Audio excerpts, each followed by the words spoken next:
Ұлағатты ұстазым Қанипа Омарғалиқызы менің өмірімде адам болып, азамат болып, ғалым болып қалыптасуыма үлкен еңбек сіңірген адам.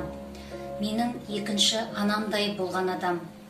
Сонау 1987 жылы алғаш 7-ші сыныпта қазақ әдебиетінен сабақ берді. Сонда ең алғаш бізге кім болам деген тақырыпта шығарма жаздырған еді.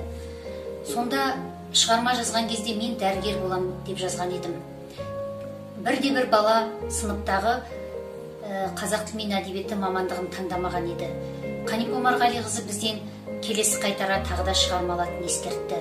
Ол кісі әдебиет сабағын бергеннен бастап өте қызықты болып, сабағымыз күннен күнге мұғалімнің әр түрлендіріп өткізген сабағына қызықтыра бастады. Біз әдебиет әлеміне кіре бастадық.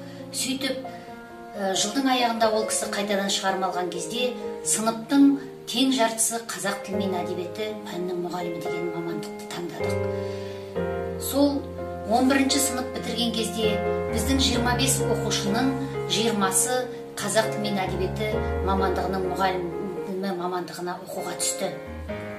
Алғаш Қанипа апай бізге сабақ беріп жүрген 1990 жылдары алғаш ол кісі КСРО мемлекеттік сыйлығының лауреаты атағын алды. Қанипа апай сол кезде көптеген атақтарға ие болды. Біздің сабағымызға Алматыдан, сонау Мәскеуден журналистер, ғалымдар, ақындар, небір атақты адамдар сабағымызға қатысатын. Біз сабақты апаймен бірге өзімізде мұғалім болып жүргізетінбіз. Қанипа апай бізді сөйтіп әдебиет мамандығына ойлатты.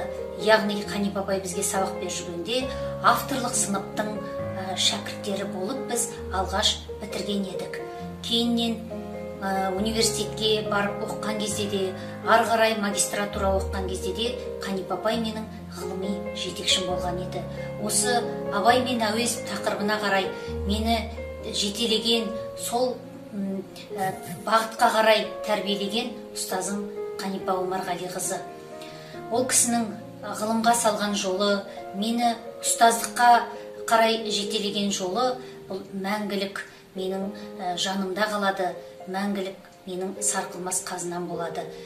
Қанипа апай өлген жоқ, біздің мәңгі жүрегімізде. Қанипа апайдың асыл жарқын бейнесі бүкіл шәкірттерінің жүрегінде.